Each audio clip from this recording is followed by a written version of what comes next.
Bienvenidos una vez más a esta sesión del curso de iniciación sobre amor y sexualidad. Gracias por estar presentes. Merecen ya, sin duda, el premio a la perseverancia, a la continuidad. El lenguaje corporal del amor sexual. Como anuncié al final de la clase pasada, lo que pretendo tratar hoy se sitúa en primer término dentro del contexto del lenguaje del cuerpo, y más en particular del lenguaje amoroso del cuerpo, de la capacidad que tiene el ser humano de expresar su amor a través del cuerpo y de completarlo y realimentarlo, de hacerlo pleno gracias a él, al cuerpo. Y se coloca en un ámbito todavía más concreto que cabría llamar el lenguaje corporal del amor sexuado, es decir, el de ese amor que se profesa mutuamente un varón y una mujer que se han unido en matrimonio. Como cualquier otro, este particular lenguaje amoroso goza de todos los elementos propios del lenguaje, tiene su sintaxis propia, su morfología, sus vocablos también propios y de distintos tipos. Tiene, por decirlo así, verbos, tiene sustantivos, tiene adjetivos, tiene adverbios. Consideren ustedes por su cuenta, porque yo no puedo detenerme en este punto, la función que desempeña, por ejemplo, un adjetivo. Un adjetivo adorna y matiza, da más vigor al sustantivo o lo diluye y suaviza. A veces por eso hay que suprimirlo y dejar solo el sustantivo, porque ese sustantivo aislado tiene más fuerza, y otras hay que poner uno o dos o incluso más adjetivos que hagan más sonoro o más significativo el discurso. Algo análogo sucede en las relaciones entre los hombres en general, en las relaciones de amor más en particular y en las relaciones íntimas en concreto, la caricia, la atención, el guiño, el piropo, la pregunta, la delicadeza, la ternura, incluso la provocación, son a veces más que el sustantivo un adjetivo que se apoya en la acción expresada por el verbo y el sustantivo y que manifiestan un sentimiento o un estado interior y le dan el tono y hacen más tierna y más jugosa la acción principal. Hay ciertos aspectos del modo de expresar este amor que son culturales. Pienso que eso hoy nadie lo duda, pero lo que no es cultural, lo que se da absolutamente en todas las civilizaciones, es la manifestación en la que desemboca de manera espontánea el amor de un varón y una mujer que se han entregado en matrimonio, es decir, el conjunto de gestos y actos en los que culmina esa entrega de amor es la unión íntima, lo que a menudo denominamos el abrazo conyugal. Una expresión privilegiada.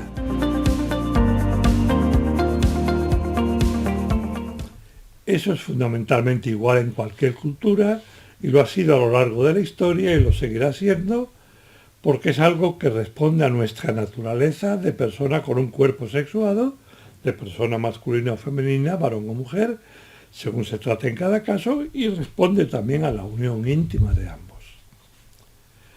Dentro de ese lenguaje amoroso del cuerpo, un lenguaje amplio, como les decía, hay, por decirlo así, una palabra o más bien una expresión privilegiada, puesto que no se trata de un simple acto, sino más bien de todo un proceso que es precisamente la unión íntima, el abrazo conyugal.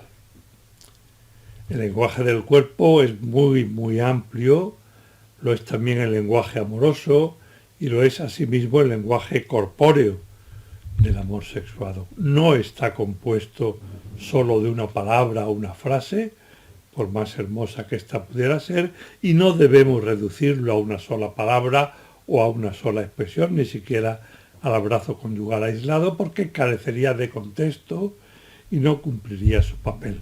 No nos serviría, no diría nada. El lenguaje del cuerpo propio del amor sexuado es, por tanto, muy rico y hay que aprender a utilizarlo en toda su amplitud, haciendo lo que habitualmente llamamos la preparación remota y próxima de las relaciones íntimas.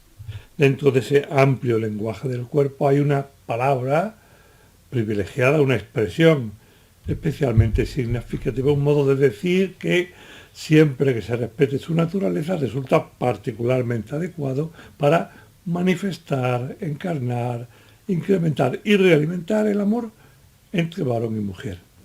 Y esa es precisamente la unión íntima, el abrazo conyugal.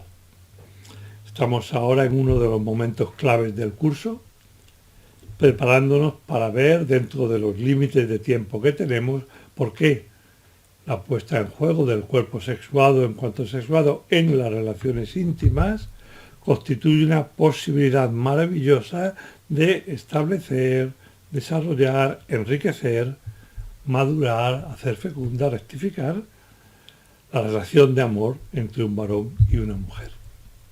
Lo que hemos estudiado hasta aquí sería, en cierto modo, como la preparación imprescindible para que veamos con relativa claridad por qué y cómo la unión íntima es una manifestación privilegiada del lenguaje amoroso del cuerpo.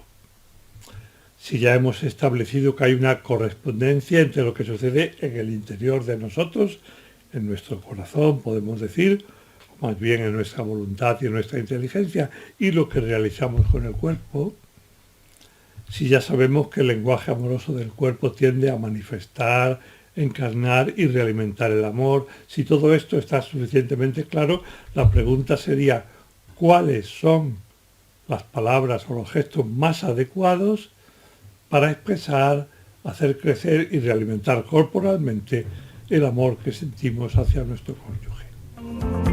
No vale cualquier gesto.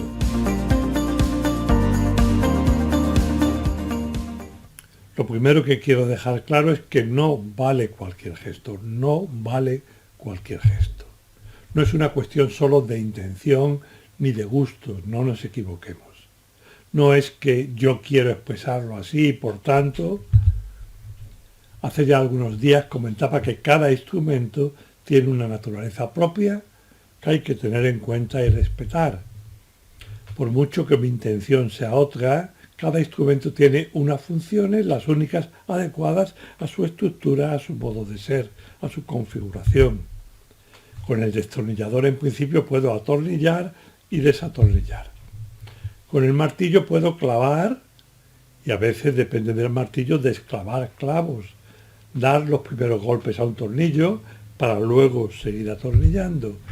Pero en principio yo no puedo atornillar o desatornillar con un martillo, ni girándolo, ni de ningún otro modo. Simplemente no es posible, no es la función propia, no es el cometido de un martillo. Ni puedo clavar un clavo con una esponja.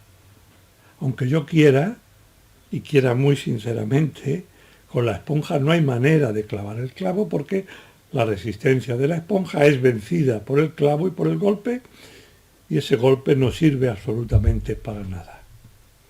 Por tanto, solo determinadas realidades permiten o hacen posible, facilitan y potencian la actividad que yo en cada caso quiero realizar. Un cortacésped malo hace muy difícil que yo pueda cortar el césped. Un ordenador o una computadora ya averiada, ya vieja, no permite desarrollar todo el potencial informático que en términos generales vamos teniendo cada uno. No vale, por tanto, tampoco en relación con el cuerpo, no vale cualquier gesto, sino que hay unos gestos más adecuados y otros menos adecuados, o del todo inadecuados, o incluso repulsivos. Pongo ejemplos un poco absurdos y les pido perdón, pero me parece que son claros. Si yo me cruzo con un amigo y lo que hago es pegarle un grito estentório y destemplado, no le estoy manifestando cariño. Si yo le doy una patada en la espinilla al hijo que me viene a abrazar y se la doy fuerte, sin que haya nada que medie y, por decirlo así, lo justifique, ni una seña que manifieste complicidad o recuerde algún suceso pasado particular y entrañable, eso no es una manifestación de cariño por más que yo quisiera que fuera. No es un gesto adecuado para expresar afecto en ninguna cultura. No es una cuestión cultural, aunque los usos culturales influyen, como luego veremos, en la nuestra y en otras, pero siempre dentro de un amplio abanico de lo que sí es apto para manifestar e incrementar el amor, y lo que por más que yo quiera y mi intención sea incluso excelente, no es capaz de expresarlo y nunca podrá convertirse en un medio para hacerlo. La pregunta que surge entonces reformulada es qué tipos de gestos son los más idóneos para expresar, completar y realimentar el amor sexuado entre los cónyuges. Y me refiero en primer lugar a los gestos considerados en sí mismos. Luego, claro, que influye la intención, la voluntariedad, el amor real con que yo realizo esas acciones.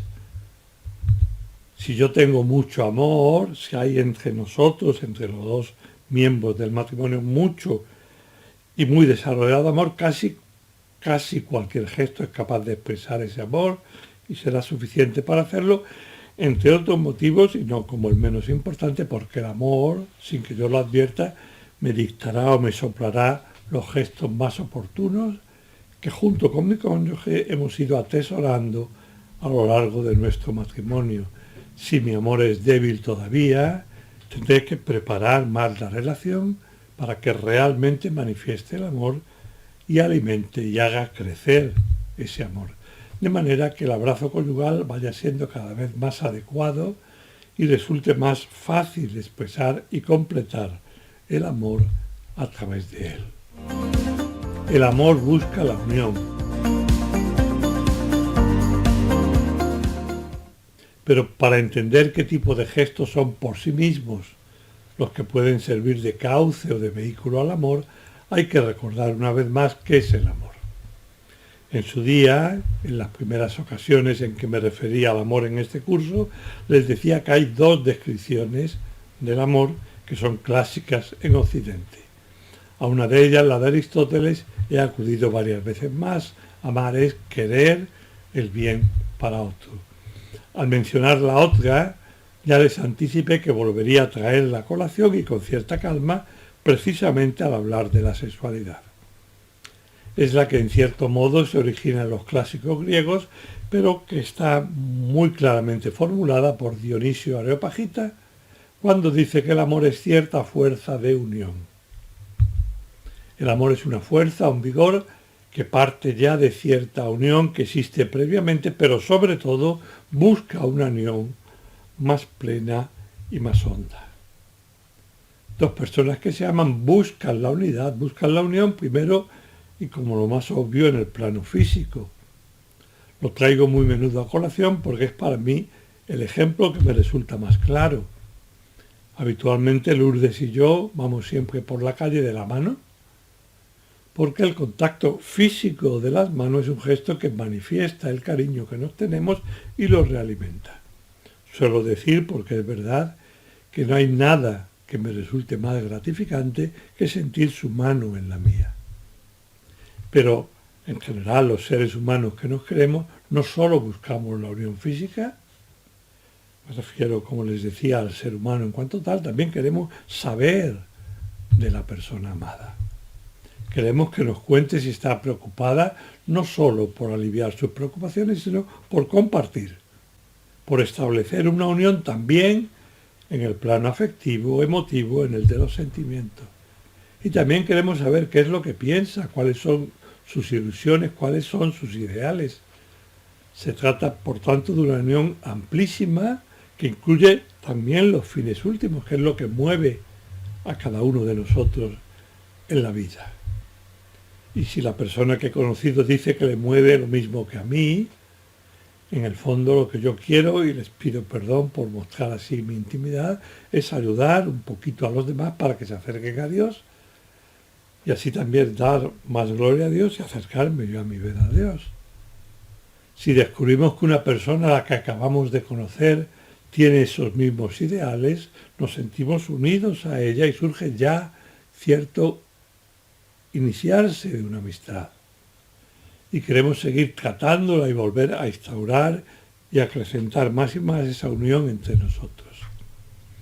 El amor, por tanto, es cierta fuerza de unión que surge de una unión o similitud previa de algo que ya, en cierto modo, une y tiende a alimentar, a establecer, a hacer más sólida la unión entre dos personas. Por tanto, vale la pena que esta afirmación la enuncie despacio. Los gestos corporales en sí mismos más adecuados para expresar el amor serán aquellos que físicamente, de por sí, por su propia naturaleza, expresen y realicen la unión física. El apretón de manos.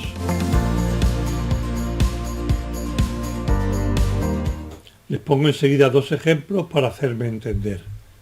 En nuestra cultura tal vez el ejemplo más claro, el más directo, es el apretón de manos. El modo de darnos las manos depende en buena parte de la cultura, del lugar, del país, del propio temperamento y también de la condición masculina o femenina, aunque no haya reglas fijas como en casi nada. Pero normalmente el varón tiende a expresarse más mediante el apretón de manos. Cuando encuentra a un amigo que no había visto desde hace tiempo, normalmente ya desde lejos empieza como a abrir su cuerpo, a adelantar la mano y así con esa disposición del cuerpo acercarse al amigo. Y cuando ya están cerca, su mano se muestra disponible. Su mano que es su propio cuerpo y es, por tanto, su propia persona. No olvidemos esta idea de fondo. El ser de todo el hombre es el mismo ser, ese ser que es recibido en el alma y que da vida a todo lo que somos y a todo lo que hacemos. Pues esa mano que es parte de mí mismo, que es mi persona en una manifestación corpórea, esa mano se muestra disponible, se abre para ser apretada, para ser envuelta por la mano del amigo y envuelve a su vez a esa mano, a la del amigo. Y a veces, después de darnos la mano, nos acercamos más aún, nos damos un abrazo y a veces volvemos de nuevo a estrecharnos las manos. Y que el apretón de manos sea más efusivo o lo sea menos, dice y hace mucho, siempre en correspondencia con las circunstancias y siempre que no sea falso o fraudulento. Si es solo fingido, casi siempre lo advertimos y genera repulsión. Pero si es un apretón de manos sincero, el mero estrecharse las manos puede ser el inicio de una buena amistad, por el modo como físicamente hemos manifestado nuestra apertura y nuestra inclinación a entablar una relación amigable con la persona a la que le hemos estrechado la mano. Por el contrario, si en lugar de estrechar la mano simplemente la dejamos así, un poquito en el aire, y sin meternos nosotros en el apretón, y la otra persona no sabe qué hacer con ella, con esa mano lánguida, ese no es un gesto que exprese y realmente la relación de amistad o de amor, ese no es un gesto por sí mismo capaz, porque le falta la presencia del espíritu, le falta la vitalidad y le falta el realizar físicamente la unión apretada que manifiesta y realimenta la unión de almas. El abrazo.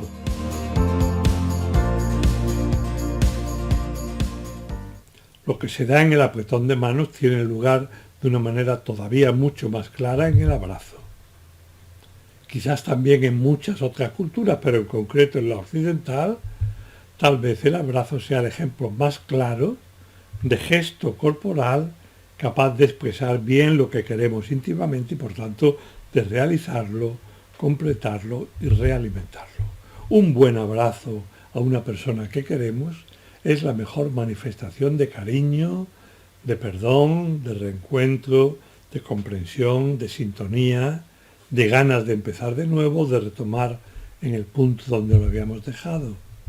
Hay muchas cuestiones recogidas o contenidas en un abrazo, pero todas ellas están movidas por una relación de amor. Por tanto, físicamente es un gesto muy capaz de expresar por sí mismo el amor. Como dice literalmente un autor francés, Balmotin, en el abrazo mis brazos se tienden hacia adelante y se abren para prolongar mi lugar corporal. Yo que puedo estar así, con los brazos unidos o cruzados sobre el pecho, cuando quiero abrazar a alguien, abro mi lugar corporal, abro mis manos y mis brazos y doy entrada al otro. Continúa Balmotin, ofrezco un espacio vivo, totalmente vivo. De hecho, finalmente en el abrazo hay una cercanía de uno de los motores de la vida biológica, que es el corazón. Los corazones se acercan al abrazarnos. Ofrezco, por tanto, un espacio vivo que es mío, que soy yo, donde el otro está invitado a entrar. Es decir, yo abro mi espacio y doy entrada al otro a mi propia intimidad. y lo hago a través de un gesto corporal. El abrazo, continúa Barbotin, cuyo significado culmina en la unión conyugal, y esto lo dice y no lo explica. Yo voy a intentar desarrollarlo dentro de unos minutos. El abrazo expresa la intención esencial del amor, que es la unidad, coincidir con el otro, crear entre ambos una nueva unidad. Les comentaba que Barbotin explica que el abrazo, cuyo significado culmina en la unión conyugal, lo afirma, lo escribe, pero no explica, no desarrolla en absoluto por qué dice que culmina el abrazo en la unión conyugal. Y es lo que personalmente hace ya años, cuando leí este libro, vi que era muy aprovechable y empecé a pensar sobre ello y procuré medio entenderlo y explicarlo, y es una explicación que he mantenido y he perfilado a lo largo de los años y que ahora voy a brindarles a ver si a ustedes también les sirve. Es un poquito delicado, pero somos personas adultas y yo voy a intentar hablar con toda la delicadeza con la que pienso que se puede y se debe hablar de estos temas, porque finalmente son realidades maravillosas, como no me he cansado de repetir a lo largo del curso. Por eso lo que hay que tener es el cuidado y el mimo para no estropearlas y para respetar y adecuarse a su grandeza, a su maravilla y a su fragilidad, para no maltratarlas, para no manosearlas. El abrazo conyugal.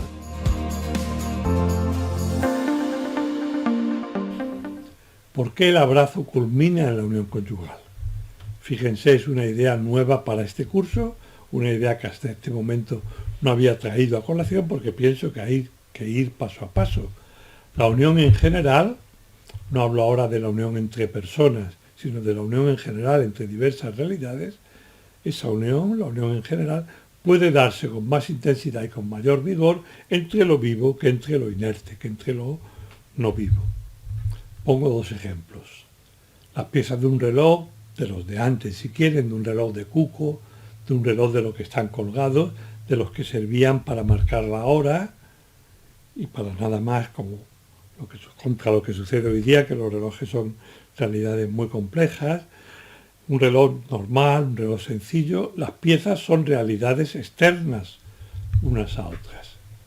Cuando están bien montadas, cuando cada pieza ocupa su lugar y le he dado a la cuerda o he elevado el peso que sostiene esa cuerda y ese peso empieza a bajar, el reloj funciona como si fuera uno. Se mueven las manecillas, se mueve el mecanismo interno, pero fíjese, funciona como si fuera uno, pero realmente cada pieza es esa pieza y sigue siendo lo que era.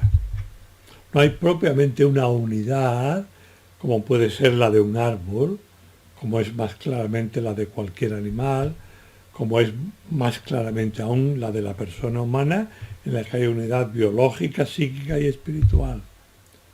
Cuando yo uno dos elementos inertes, pongo otro ejemplo, la computadora, el ordenador, tiene una multitud de piezas, pero la computadora no es una en sentido propio, sino que funciona como una y funciona como una cuando la corriente está poniendo en relación los distintos elementos de una manera maravillosa sin duda, pero no deja de ser una composición de realidades externas una a la otra que la corriente puede atravesar y en esa medida unir y hacer que funcione como una.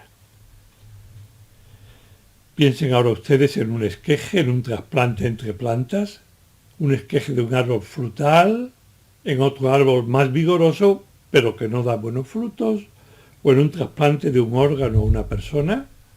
Si cuajan ese órgano o ese esqueje, cuando ya ha arraigado, no es que el conjunto funcione como uno, eso podría ser, por ejemplo, un riñón externo, sino que el pulmón o el hígado o el corazón que me han trasplantado y yo no he rechazado, forman parte de mí, de lo que yo soy.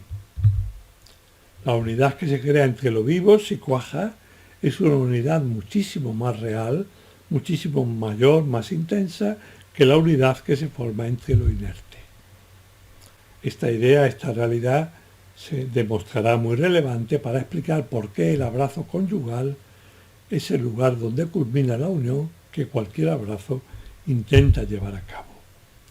La unión es más íntima y es mayor cuando se trata de dos realidades vivas, es una unión más vital, que es casi otro modo de decir lo mismo, aunque con palabras distintas.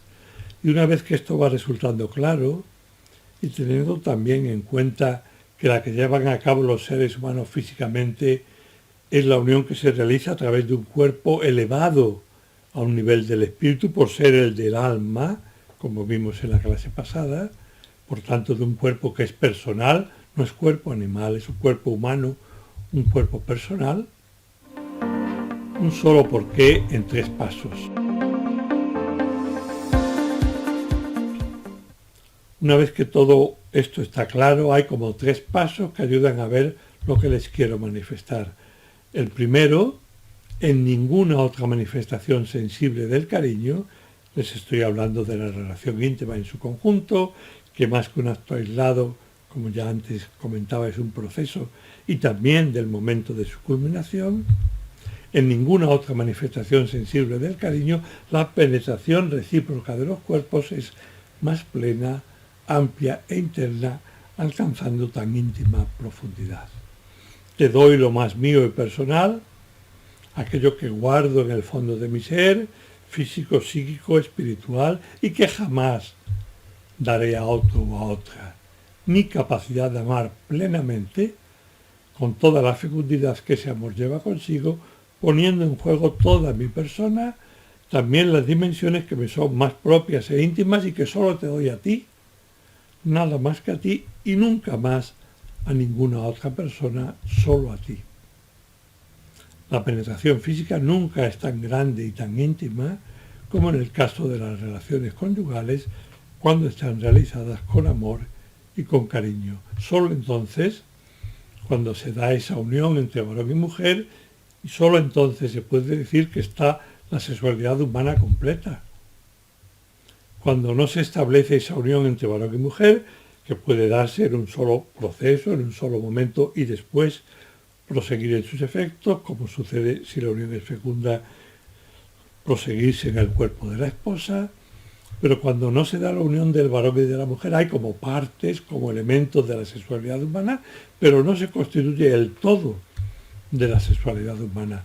Son solo como fragmentos y por eso, lo digo solo de pasada porque no puedo detenerme, por eso la relación entre dos personas homosexuales puede ser una relación de cariño, no tengo por qué negarlo, eso depende de ellos, puede ser de cariño pero no es propiamente sexual porque no se constituye la sexualidad humana como tal completa. El segundo paso, que supone el anterior y lo prosigue, nunca la penetración es tan íntima, ahora en ninguna otra ocasión el espacio personal compartido finalmente, en toda la relación, pero sobre todo en aquello que finalmente se pone en contacto cuando la relación culmina, nunca el espacio personal es tan vivo y se encuentra en tan íntimo contacto con las fuentes de la vida, nunca. Nunca lo compartido, lo unido, y de nuevo aquí son necesarios varón y mujer, aportando cada uno lo que es propio de él y de ella, nunca esa unión, la unión que finalmente se logra, nunca, repito, excepto en esta ocasión es algo que está tan relacionado con la vida y con las fuentes de la vida. Tercero, por fin, en progresión con los 2 pasos anteriores, nunca como aquí, las porciones del propio cuerpo que se aproximan y se comparten, los gérmenes vitales, espermatozoide y óvulo, nunca excepto en esta unión, pueden llegar a compenetrarse tan entrañablemente y a identificarse cuando es fecunda hasta el punto de unirse, de fundirse en una sola realidad viva, el Hijo, en la que ya no se distingue lo que es del Padre y lo que es de la Madre. Y esa unidad que se da de manera plena en el Hijo es justo la unidad a la que aspira naturalmente la tendencia a la unión de los esposos. Aunque no lo hagan de manera consciente, la unión que ellos buscan es esa unidad que querrían ser 2 en 1 y esa unidad plena en la que se sintetiza en cada hijo. El Hijo es la síntesis del amor y del espíritu vital del Padre y de la Madre y de Dios que pueden ser, como veremos en sesiones sucesivas. unión privilegiada.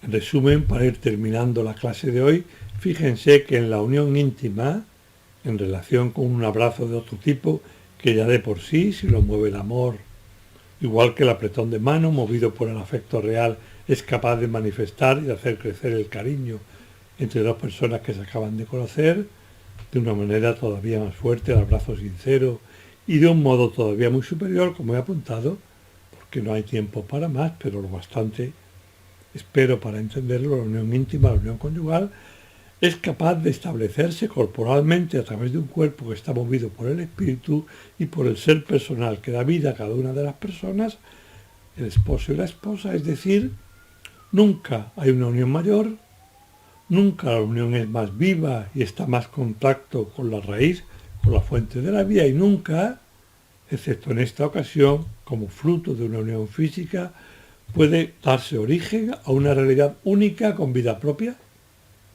a una única realidad en la que se funden en un uno distinto que lleva consigo el espíritu vital, el vigor y el amor del padre y de la madre.